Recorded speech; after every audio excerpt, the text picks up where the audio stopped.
Good evening and welcome back to Sports Talk ATL. I am Chase Earl, joined by Alex Orr. The home run derby was last night. Marcell Ozuna. I don't know what it is about the Braves in this event.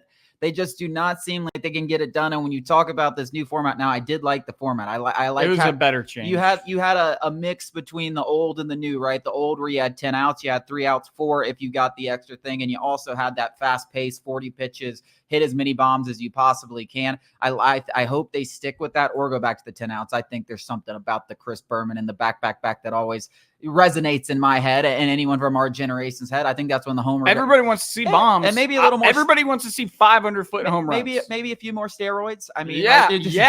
I miss the old home run derby, right? Too. Just get these guys juiced. Let them up. wear their own uniforms, Rob Manfred, and go back to 10 outs and let them juice. Yeah. So. Yeah, for whatever reason, it's just not the Braves event. I never had one, and it seems like most of the time it's pretty embarrassing. Now, nobody thought Freddie Freeman was going to win it when he was in there because he's just not the most powerful hitter, and he was like trying to hit gappers like to the opposite field.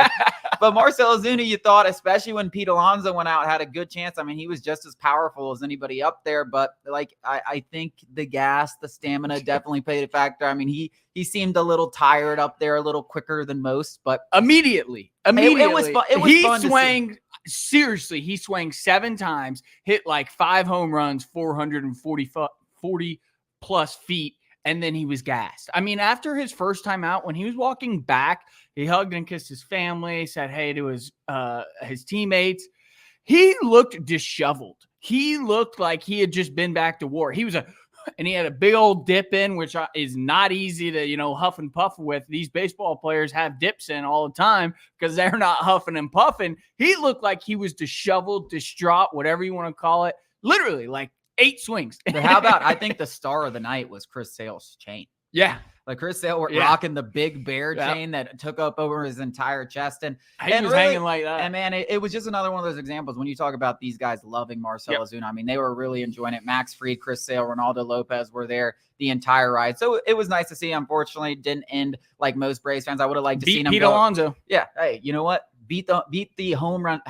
Raise the banner. How embarrassing is that? You know, right? That's that is Pete Alonso's thing. That's the reason why he made the All-Star game, which is so pathetic. It's so they could put him in the home run derby because he cares so much about that event, and he goes out there and he lays a fat egg and comes in last place. So hey, it was good to see him. Hey, we beat Pete Alonso. There's nothing quite like beating the Mets. As long as you do that, that's a win in my book. Now, a couple other interesting things came out of yesterday. One being Max Fried, who talked about his impending free agency. It was more of the same of what we've heard. It wasn't anything out of the ordinary. It was a lot what we've heard of Freddie Freeman, a lot what we heard from Dansby Swanson talking about how he loves Atlanta. He's loved his time here. He would love to stay here long term. But when you're talking about those guys, we know both of those guys. And I think Freddie Freeman and Dansby Swanson had a much bigger attachment to the organization, and they're still not here. Max Fried, California kid, definitely looks like he's going to hit free agency. He also said something like, those conversations aren't really being had anymore, right? Like, we're focused on the season, right. And that's what you expect this time of the year. No, we're not trying to have contracting negotiations. And if there was ever a time for him to happen, like this, it would happen, right? It would happen maybe over this break. Maybe they go one more time. But listen, he's going to be a free agent. Yeah. And he's going to want the most money. Right. And the Braves, at the very least, are going to have to offer him something in the same realm of what Aaron Nola, and probably a lot more. Now, they were willing to go there with Aaron Nola. Will they go further for Max Fried? The numbers suggest he's worth it. And listen, I don't think there's a team out there that's going to be like, there's going to be a lot more teams willing to pay him $172 million, which is what Aaron Nola got, than Aaron Nola. And then the teams were with Aaron Nola. Correct. I couldn't agree more. And the only real thing that Aaron Nola has in terms of, looking at their free agent resumes, so to speak, is durability. Now, that's important. That right there up there, best ability is availability. That's a saying for a reason. But I mean, when you compare the actual two pitchers when they're on the field, it's not even close. Like Max Fried, I went and looked since 2019, first year as a full-time starter. He has a ERA, it's like 3.01.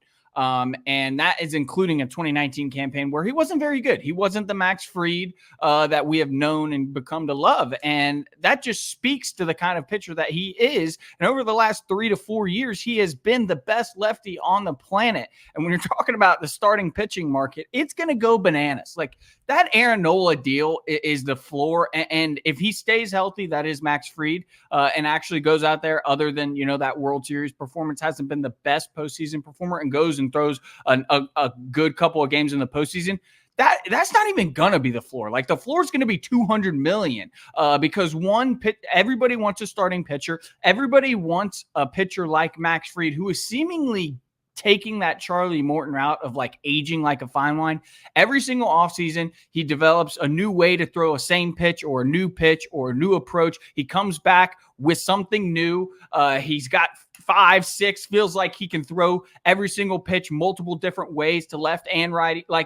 Max Fried is the kind of guy who's obsessed with his own craft. You don't have to worry about him kind of being complacent with his own stuff. He's always working on it, fine-tuning it. So he's the kind of guy at 30 years old, you're probably, other than the injury stuff, which we've already acknowledged, that you don't mind giving an 8-year, $200+ million deal. Yeah, and I mean, we can talk about the injury stuff, and he had some elbow concerns last year, which caused him to miss a few months in the season, came back and was really, really good, has been very, very good this year, obviously. So those have kind of been put to bed. And outside of that, we talk about injuries, but it's not like the guy's had a bunch of Tommy John surgeries and been injured every single year. Like, yes, he maybe missed. It feels like just blisters. Yeah, he misses he misses a couple weeks for blisters here and there. But I mean, if you're talking about an 8-year investment, you're not worried about a guy missing a couple starts in June. Like that's like built into the every once in a while, every postseason, this guy's been healthy outside of the 1 year that he was sick, and even then, he still pitched. The guy's a gamer. He's improved every single year. He seems like he's the best version of himself. His fastball velocity is up this year. There's no signs of him slowing down. Mm-hmm. And then when you talk about pitchers aging nicely, like we're in the age of pitchers aging really well. I mean, look at Max Scherzer now. I know he's dealt with injuries, but we're talking about dealing with injuries after 40 years old. This guy's 31 years old. Right. Aaron Nola just got a huge deal.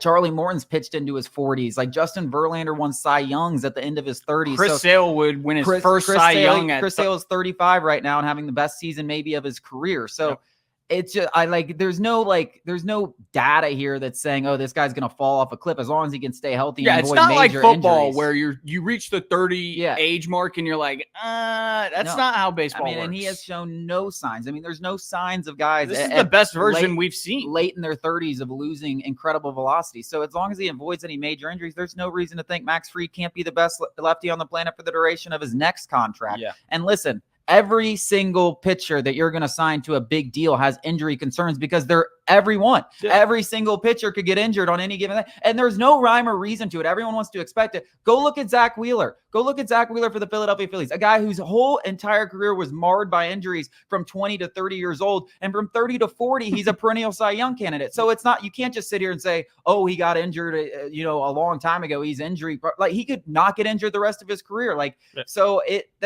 Pitcher injuries are going to come with every single pitcher that you try to go after. There's no rhyme or reason to when they could happen or why they could happen outside of maybe velocity early in his career. But that's something that Max Fried hasn't dealt with. It's not something that I think a lot of teams that are looking for a frontline starter are going to count against him. Like, oh, he's had some blister issues. So $200 million to me, like that's a bargain. I think that's the floor. Yeah, I really do think that's the floor. Negotiations are going to, when you're starting to bid against one another, especially with some of these deep pocket teams like the Dodgers, the Yankees will surely be interested in a Max Fried. I mean, every team, that has money to spend is going to be interested in Max Fried because he's that damn good and he's that important of a player. Now, I think when you're talking about the quote, which began this discussion, it's eerily similar of the Freddie Freeman, Dansby Swanson saga. If you're a Braves fan, it may spark a little deja vu. And a lot of Braves fans are pessimistic, and rightfully so. They watch Freddie Freeman walk. They watch Dansby Swanson walk. Now, I think Freddie Freeman and Max Fried are closer in terms of like negotiations where the Braves will offer something close to what, he will inevitably sign for, where Dansby Swanson, the Cubs were willing to overpay for Dansby Swanson, biting that bullet a little bit right now. But I think, if you're a Braves fans thinking that the Alex Anthopoulos and Liberty Media is going to lowball Max Fried, I think that you're sorely mistaken. They have enough money. They're going to make a competitive offer. It might not be the highest offer. It's going to be a market value offer. And at that point, it'll be whether Max Fried wants to take the absolute most money to maybe go play for a team that's not as structurally built or sound for competing for World Series, or staying home with the Atlanta Braves where he spent his entire career. Yeah, and I think he could get both. I mean, the Dodgers, they'll shell out everything and they're competing. I think the Dodgers, you look at their payrolls right now, this year's payroll is actually below the Atlanta Braves, and they have more money to spend, and and you go look at their rotation, all the injuries they're dealing with, they're going to want a starting pitcher. So the Dodgers, to me, and I know everyone's going to hate it and everyone's been saying it, but it's the truth. The Dodgers make the most sense in terms of who can go in there and offer them a deal that the Braves can't compete everything. Give them. I mean, it's California. Yeah. It's a competitive team year in and year out. It's the most money. The cachet playing in Los Angeles, playing for the Dodgers, like they have it.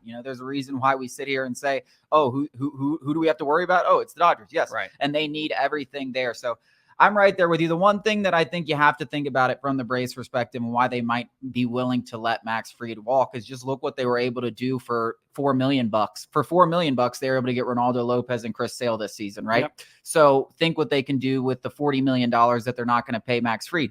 Can they find a replacement? And that's really the way that Alex Anthopoulos is thinking about things. He's thinking, can I replace him? He doesn't see the names on the back of the jerseys. He sees box scores, value, and dollars and cents, kind of like an Excel spreadsheet. And I mean, if you weren't convinced of that already, the Freddie Freeman deal should have really convinced you. I think when you're talking about maybe next year, we could be talking about a potential replacement here in a couple of weeks at the trade deadline. That's something that, I don't see a lot of people talking about other than us, a Max Fried replacement at this year's deadline. Yeah, no, I just think, from that Alex Anthopoulos perspective, what he's been able to do for cheaper things, that's just the way that he looks at it. And when you get to a certain point, like I think we all expect Max Fried to get, there's a lot of risk in those deals for starting pitchers and even guys that haven't been injured. Go look at Jordan Montgomery and go look at Blake Snell. I know they signed later in the season, but those guys were coming off great seasons and they've been absolutely brutal. Right. And if you had signed them to a 6-year, $200 million deal, pissed off. Go look at Carlos Rodon. I know we're continuing this, but go look at Carlos Rodon for the Yankees. He got 6 for 150 after a couple of good seasons. Now, Max Fried has been much better over his career than Carlos Rodon, and he got $150 million. So that's not even a starting point for Max Fried. Yeah. And then go look at how much they regret that deal because, frankly, Carlos Rodon has been awful. He's been dealing with injuries. He's been bad when he's on the mound. And there's no signs of him turning around. Like, I don't think Carlos Rodon is ever going to be the pitcher that he once was. So with these huge deals comes a lot of risk, especially when you're talking about pitchers, because that's just from regression. Now you throw the mix that any of these guys can go out for 18 months on one pitch. And that's why Alex Anthopoulos has been hesitant. He wants an ace of the staff. He wants a guy. That's why I think he went after Aaron Nola, because durability has been the one thing that Aaron Nola has never had to deal with. I think he really puts a high price tag on that. And Max Fried, there's some questions. I don't think there's as many as kind of a lot of people talk about, but can they replace him for the money that he will walk out the door and sign with another team? That's the question we're going to face.